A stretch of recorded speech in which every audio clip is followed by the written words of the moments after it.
हिंदी में यूपीएससी की तैयारी से संबंधित प्रोग्राम्स को देखने के लिए सब्सक्राइब करें स्टडी IQ-IAS हिंदी।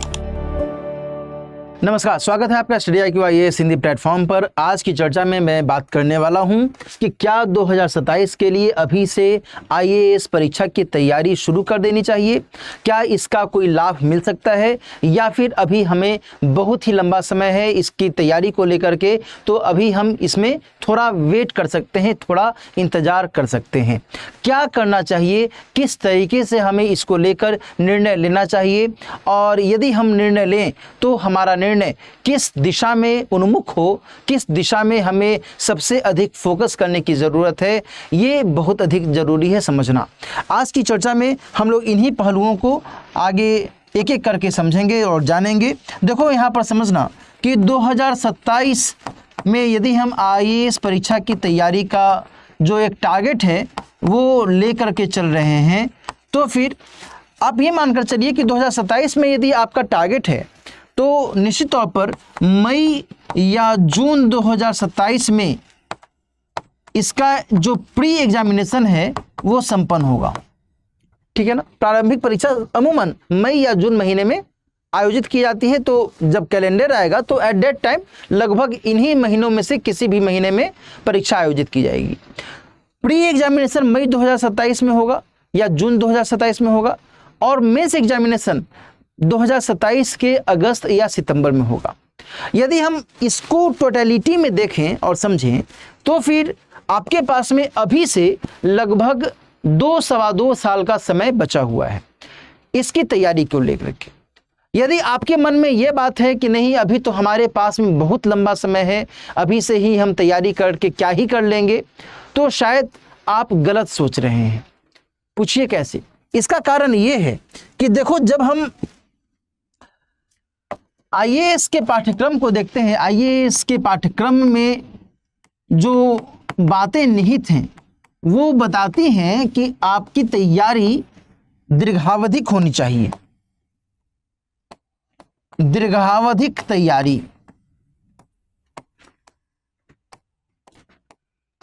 दीर्घावधिक मतलब लॉन्ग टर्म। ऐसा नहीं हो सकता कि आप 2027 के लिए विचार कर रहे हैं और आप 2026 के अंत में जाकर के या फिर 2025 के अंत में जाकर के आप निर्णय लें। इसकी वजह दरअसल ये है कि पाठ्यक्रम अपने आप में लेंदी है और ऐसे में इस लेंदी सिलेबस को सिंप्लीफाई करना आपके लिए एक बहुत ही बड़ा टास्क हो जाता है और इसको जब हम सिंप्लीफाई करते हैं तब आपका टारगेट सही तरीके से सही समय पर अचीव हो पाता है। बात समझ में आ रही है ना। यदि हम इसमें सिंप्लीफाई नहीं करते हैं तो फिर हमें टारगेट को अचीव करने में समस्या होगी।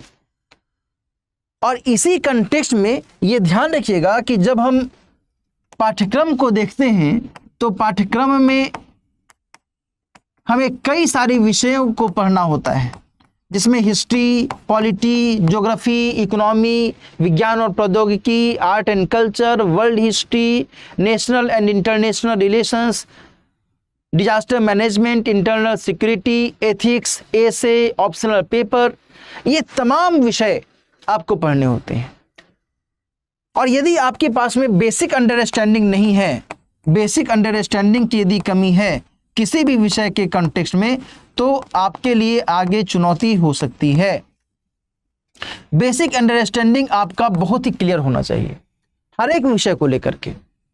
इसमें रत्ती भर भी कंफ्यूजन नहीं होना चाहिए, क्लैरिटी एकदम होनी चाहिए कि हाँ जी ये है तो ये है, दैट्स इट। और जब हम इस हिसाब से तैयारी करना शुरू करते हैं तो फिर आप धीरे धीरे धीरे धीरे करते हुए आप पूरी वस्तुस्थिति को समझने लगते हैं। देखो भाई, यूपीएससी की तैयारी में ये जानना बहुत जरूरी है कि यूपीएससी का नेचर क्या है, इसकी प्रकृति को समझना बहुत जरूरी है। और जब हम इसकी प्रकृति को समझ जाते हैं तो फिर हम इसके जो भी परीक्षा का पैटर्न है उसे भी समझ जाते हैं।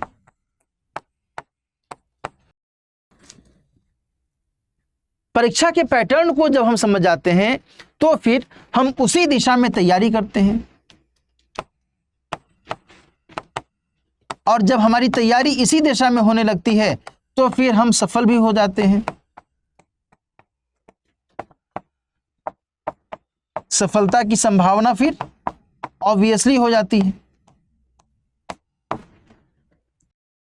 यानी कि आपको एक बेहतर से बेहतर रैंक लाने के लिए अभी से ही आपको तैयारी करने की आवश्यकता है, अदरवाइज समय बीतते देरी नहीं लगती। वर्तमान में 2024 समाप्त होने वाला है, अक्टूबर का महीना चल रहा है, अक्टूबर का महीना समाप्त हो जाएगा, मुश्किल से 2 महीने रहेंगे, नवंबर दिसंबर 2024 समाप्त। ऐसे ही 2025 भी, 2026 भी। जब हम आगे देखते हैं दोस्तों तो ऐसा लगता है कि अभी तो लंबा समय है, और एक बार थोड़ा अपने आप को पीछे मोड़ करके देखिए। अभी जहां आप खड़े हैं, अभी आप अपनी उम्र के जिस पायदान पर खड़े हैं, अभी आप अपने एजुकेशनल क्वालिफिकेशन के जिस पायदान पर खड़े हैं, जरा पीछे मुड़ करके देखिए, आपको लगेगा कि इतना अधिक समय बीत चुका। 20 साल, 22 साल, 18, 19 साल आपका बीत चुका, और अब आगे आने वाला 2 साल, 3 साल आपके लिए क्रूशियल है। यदि आप अभी से सचेत न होंगे तो फिर आगे आपको प्रेशर ज्यादा झेलना पड़ेगा। और ये बहुत ही कैलकुलेटिव थिंकिंग है कि यदि आप पहले से ही प्रेशर को रिलीज करते हैं तो फिर आगे आपको प्रेशर का सामना नहीं करना पड़ेगा। यदि आप अभी से बहुत आराम से पढ़ाई करते हैं और आगे आप सोचते हैं कि नहीं आगे मैं 18 घंटा 20 घंटा पढ़ाई कर लूं, तो फिर शायद आप सही तरीके से पढ़ाई नहीं कर पाएंगे। क्योंकि यूपीएससी के लिए तैयारी, सिविल सेवा परीक्षा के लिए तैयारी, सामान्य तौर पर जो एकेडमिक डिग्री के लिए तैयारी होती है, एकेडमिक डिग्री की जो परीक्षाएं होती हैं उससे कहीं अलग है। आपने सुना होगा, आप शायद इससे गुजरे भी होंगे कि ग्रेजुएशन की डिग्री के लिए या मेडिकल की डिग्री करने के लिए कई बार बच्चे दिन रात एक कर देते हैं। कब? परीक्षा के समय, और परीक्षा के पहले वो आराम करते हैं। मैंने सुना है ऐसा, लेकिन सिविल सेवा परीक्षा की तैयारी में ऐसा नहीं है। इसके लिए आपको सातत्यता की आवश्यकता होती है। कॉन्टिन्यूटी यदि आप नहीं रखते हैं तो फिर आप गए काम से। कॉन्टिन्यूटी के बिना सिविल सेवा परीक्षा में सफल हो पाना असंभव है, असंभव। आपको इसके लिए लगातार अथक प्रयास करना होता है, और यदि आप कॉन्टिन्यूटी बनाए रखते हैं तो आप रिलैक्स्ड होते हैं, आपको फिर तनाव नहीं होता है। अदरवाइज जो समय है वो धीरे धीरे तो बीतता चला जाएगा। आपको कई सारे विषय पढ़ने हैं, उन सभी में महारत हासिल करनी है। एक विषय पढ़ेंगे दूसरा विषय छूटेगा, तीसरा विषय पढ़ेंगे चौथा विषय छूटेगा। प्रेशर ऑटोमेटिकली बढ़ने लगता है, और इससे पढ़ाई में अस्थिरता आने की एक संभावना बनती है। तो इसलिए द बेस्ट वे है, द बेस्ट प्लान है कि आप अभी से तैयारी शुरू कर दें। आप यदि अभी से धीमे धीमे पढ़ाई करते हैं तो फिर आप मंजिल तक आराम से पहुंच सकते हैं। और इन्हीं सब बातों को मद्देनजर रखते हुए स्टडी IQ IAS टीम के द्वारा एक खास कोर्स की शुरुआत की गई है, जिसका नाम है लॉन्ग टर्म 2027 बैच। ये बैच आज से ही शुरू हो रहा है। यदि आप इस कोर्स को ज्वाइन करना चाहते हैं और अपने सिविल सेवा परीक्षा के करियर के प्रति आपका विजन एकदम क्लियर है, तो आप इस बैच को आज ही ज्वाइन कीजिए। जल्द से जल्द इस बैच को ज्वाइन करके आप इसका लाभ उठा सकते हैं।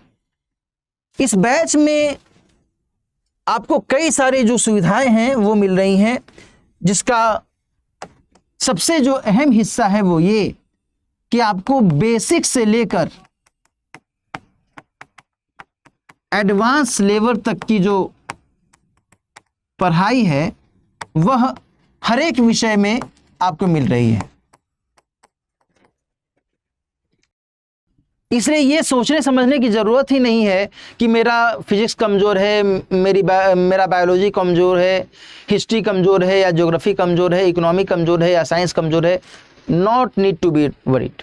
आपको सभी विषय बहुत ही सावधानी से, बहुत ही आराम से, शनह शनह पढ़ाया जाएगा, ताकि आपको अपनी सफलता पाने में रत्ती भर भी दिक्कत ना हो। इसके अंतर्गत दोस्तों आपको मेंटरशिप की सुविधा मिल रही है, और इस मेंटरशिप के माध्यम से आपको एक ऐसा मेंटर मिलता है जो आपकी हमेशा सहायता करता है, आपका वो सहायक है अकादमिक और गैर अकादमिक समस्याओं के निदान में। कभी आपको लगता है कि बहुत ही हम डीमोटिवेटेड फील कर रहे हैं, आप उनसे बात कर लीजिए, वो आपको बताएंगे कि क्या करना चाहिए, कैसे करना चाहिए। आपको लगता है कि मेरा ये विषय कमज़ोर पड़ रहा है, मेरा ये टॉपिक कमज़ोर पड़ रहा है, इसमें क्या करें, कैसे हम अपने दैनिक रूटीन को व्यवस्थित करें, इन सब में आपके मेंटर आपकी सहायता करेंगे। इसके अलावा नियमित अभ्यास की व्यवस्था की गई है और ये नियमित अभ्यास पीटी और मेंस दोनों के ही लेवल पर है, ताकि आप केवल पढ़े नहीं बल्कि आप अपना इवैल्यूएशन भी करते रहें कि आप जो पढ़ाई कर रहे हैं वो कितना सार्थक हो रहा है, कितना आप उसको समझ पा रहे हैं। पढ़ाई करना महत्वपूर्ण नहीं है, महत्वपूर्ण है कि आपने उसे कितना समझा, कितना उसको समझ करके अपने मन मस्तिष्क में बैठाया, सेटल किया, ये ज़्यादा जरूरी है, इजंट इट।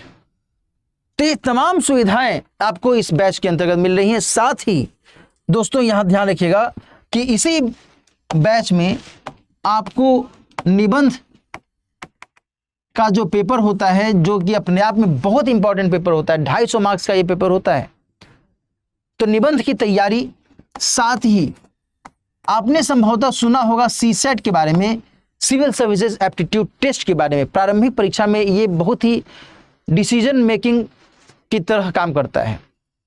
क्वालिफाइंग पेपर होता है लेकिन इसकी भूमिका बहुत अधिक हो जाती है। यदि आप इसमें क्वालिफाई नहीं किए तो आप पीटी पास ही नहीं कर पाएंगे।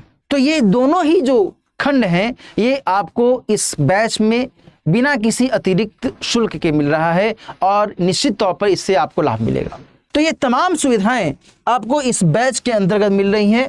यदि आप इसमें अभी तक एडमिशन नहीं लिए हैं तो जल्द से जल्द एडमिशन लीजिए। इसके लिए आप दिलीप लाइव कोड का इस्तेमाल कर सकते हैं।